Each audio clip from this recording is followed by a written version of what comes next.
할렐루야, 함께하는 교회 모든 성도들을 주님의 이름으로 사랑하고 축복합니다.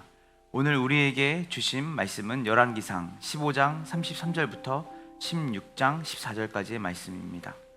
유다의 아사왕 셋째 해에 아이야의 아들 바아사가 드르사에서 모든 이스라엘의 왕이 되어 24년 동안 다스리니라. 바아사가 여호와 보시기에 악을 행하되 여로보암의 길로 행하며 그가 이스라엘에게 범하게 한 그 죄 중에 행하였더라.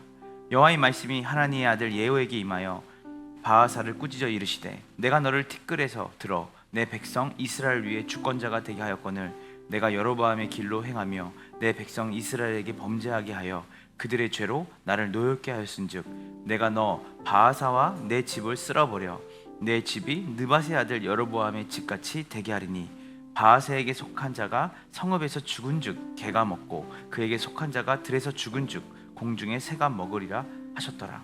바아사의 남은 사적과 행한 모든 일과 건세는 이스라엘 왕 역대 지략에 기록되지 아니하였느냐. 바아사가 그의 조상들과 함께 잠에 디르사에 장사되고 그의 아들 엘라가 대신하여 왕이 되니라. 여호와의 말씀이 하나니의 아들 선지자 예후에게도 임하사 바아사와 그의 집을 꾸짖으심은 그가 여로보암의 집과 같이 여호와 보시기에 모든 악을 행하며 그의 손의 행위로 여호와를 노엽게 하였음이며 또 그의 집을 쳤음이더라. 유다의 아사왕 제2 66년에 바아사의 아들 엘라가 디르사에서 이스라엘의 왕이 되어 2년 동안 그 왕위에 있느니라. 엘라가 디르사에 있어 왕국 맡은 자 아르사의 집에 마시고 취할 때 그 신하 곧 병거 절반을 통솔한 지휘관 시므리가 왕을 모반하여 시므리가 들어가서 그를 쳐 죽이고 그를 대신하여 왕이 되니 곧 유다의 아사왕 제27년이라. 시므리가 왕이 되어 왕위에 오를 때에 바아사의 온 집안 사람들을 죽이되 남자는 그의 친족이든지 그의 친구든지 한 사람도 남기지 아니하고 바아사의 온 집을 멸하였는데 선지자 예후를 통하여 바아사를 꾸짖어 하신 여호와의 말씀같이 되었으니 이는 바아사의 모든 죄와 그의 아들 엘라의 죄 때문이라. 그들이 범죄하고 또 이스라엘에게 범죄하게 하여 그들의 헛된 것들로 이스라엘의 하나님 여호와를 노하시게 하였더라. 엘라의 남은 사적과 행한 모든 일은 이스라엘 왕 역대지략에 기록되지 아니하였느냐. 아멘. 아멘입니다.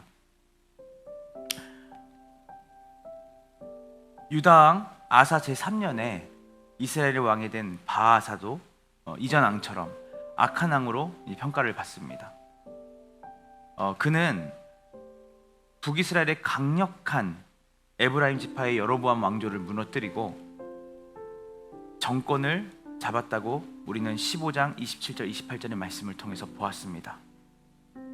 당시 남유다는 하나님으로부터 경고함을 보장받은 다윗 왕조와 유다 중심의 두 지파로 형성되었고 북이스라엘, 오늘 이 바아사가 왕이 된 이 북이스라엘은 10지파 다 하나님이 선택한 지파가 따로 있지 않았습니다. 그래서 다윗 왕조 중심의 두 지파와 그 솔로몬의 신하를 왕으로 삼은 여로보암 왕조의 그 따랐던 10지파가 북이스라엘을 이뤘던 것은 여러분 잘 알고 계실 겁니다. 근데 사실 남유다든 북이스라엘이든 사실 우리가 그렇게 큰 문제는 아닙니다. 왜냐하면 하나님께서 이스라엘 전체를 다스리셨고 남유다도 오늘 보는 본문처럼 북이스라엘도 하나님의 통치와 또 하나님의 보호와 하나님의 인도하심을 받고 있다는 것을 우리는 알 수 있을 겁니다. 그래서 하나님께서 이 남유다와 마찬가지로 북이스라엘도 하나님의 말씀에 순종하고 그의 법도를 따르게 될 때 이 북이스라엘도 하나님의 말씀 위에 견고하게 설 수 있는 그 기회가 이들의 하나님 말씀에 순종하느냐 불순종하냐에 달려 있었던 것이죠. 우리는 역사를 통해서 늘 배우기를 원합니다. 그런데요, 한 가지 확실한 것은 인간은 역사를 통해서 잘 배우지 못합니다.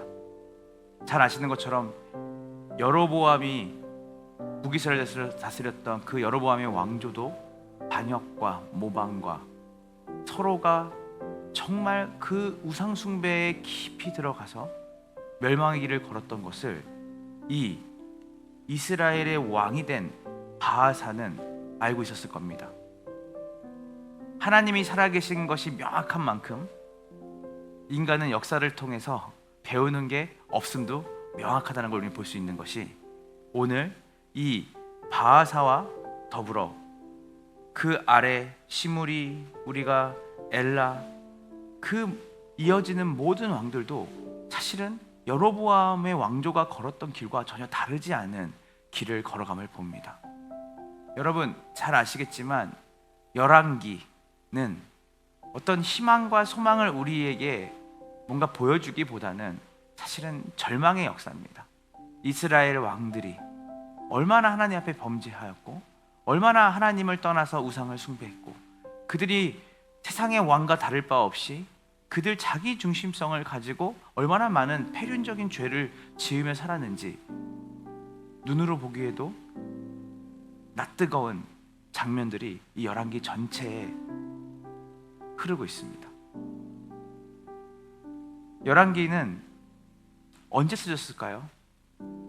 네, 포로기 때 쓰여졌죠. 포로기 때. 실제로는 이 우리가 지금 보고 있는 이 왕들의 이야기들이 결론적으로 결말적으로는 어떻게 끝나죠? 그들이 멸망과 함께 끝납니다. 나라가 망하는 겁니다.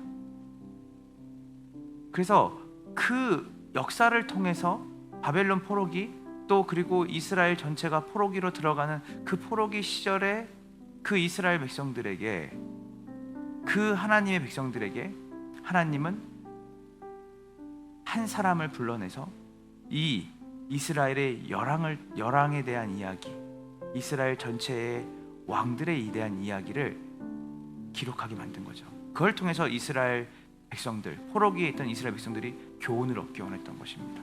어떤 교훈일까요? 여러분, 하나님께서 모세를 통해서 이스라엘 백성들을 어디로 이끌어내시죠? 네, 가나안 땅으로 이끌어내십니다. 가나안 땅은 어떤 곳입니까?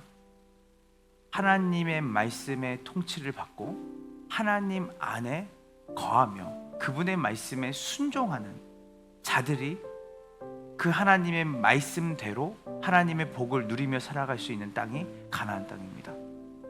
마치 우리가 가나안 땅에 딱 들어서면 모든 것이 완성되고 끝난 것 같은, 소위 말하는 유토피아적인 천국이 있는 곳이 아니라, 사실은 가나안 땅은 순종의 싸움을 하는 곳이에요. 이미 하나님께서 주신 하나님의 말씀에 거하고 그 하나님을 왕으로 삼고 그 하나님을 따르고 순종하는 자들에게 이미 하나님께서 약속하신 것들을 얻을 수 있는, 그 순종이 중심이 되어서 그들이 이미 하나님이 약속하신 것들을 얻는 땅이 바로 가나안 땅이라는 거예요. 그래서 여러분 잘 아는 것처럼 이스라엘 백성들이 가나안 땅에 들어갈 때 여리고성이라고 하는 큰 성을 어떻게 정복합니까? 가나안 땅에? 예, 말도 안 되는 거죠. 그 성을 뱅글뱅글 돕니다. 그리고 마지막엔 소리를 지릅니다. 그리고 성이 무너집니다. 여러분, 이게 상식적입니까? 전혀 상식적이지 않죠.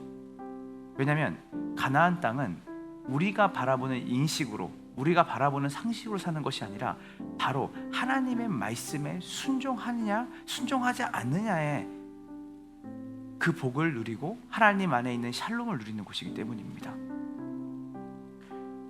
그랬던 이스라엘 백성들이 가나안 땅에 그들이 살아가야 될 방식, 방향은 전적으로 왕이신 하나님의 말씀에 순종하는 삶이었는데 어땠습니까?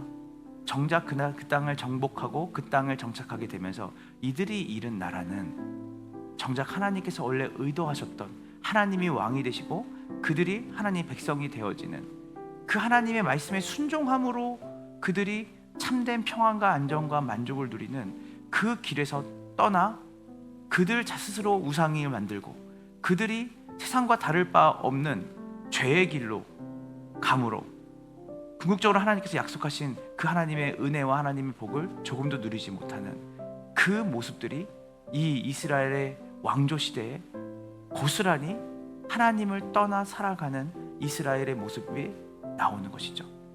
얼마나 비참합니까? 어떤 왕이 중요한 것이 아닙니다. 그 왕의 치적보다 더 중요한 건 뭐냐면 그들이 어떤 길에 서 있냐가 중요하죠. 성경은 계속해서 뭐라고 말하냐면 그들이 여로보암의 길을 따랐다고 합니다. 여로보암의 길, 계속 반복되는 하나님보다 우상을 숭배하고 하나님이 왕이 되어 살아가지 않았던 그 삶을 살았던, 그리고 그 삶이 국가의 체계가 되고 국가의 시스템이 되어져 있는 나라, 그 나라가 바로 오늘 우리 본문에서 보는 북이스라엘이었던 것이죠. 말씀을 마무리하려고 합니다. 그래서 이런 끊임없는 그 반란과 반역과 피 튀기는 그 사륙의 현장 속에서 그 왕들의 통치를 받았던 백성들의 마음에는 어떤 마음이 있었을까요, 여러분? 메시아 대망 사상이 그들에게 있었습니다. 진짜 우리를 온전하고 완벽할 구원할 왕이 어디 있는가? 정말 우리에게 참된 샬롬을 줄 수 있는 왕이 어디 있는가? 그래서 바벨론 포로기 때 잡혀서 정말 소망도 없고 희망도 없이 하나님이 이방의 신에게 패했다고 생각하며 하나님이 우리를 버리셨다고 생각했던 그들에게 너희가 그렇게 그토록 꿈꾸는 왕, 너희가 그렇게 너희를 온전하고 완전하게 하나님의 뜻에 따라 다스릴 그 왕에 대한 메시지, 그 왕이 올 거라는 메시지를 이 포로기에 낙심하고 절망하고 살아가는 이스라엘 백성들에게 소망처럼 이 역사서를 통해 던져주는 것이죠. 바로 그 메시아가 누굽니까? 바로 그 왕이 누굽니까? 바로 예수 그리스도입니다. 그분은 여로보암 같지 않습니다. 그분은 바하사 같지 않습니다. 그분은 시므리아 같지 않습니다.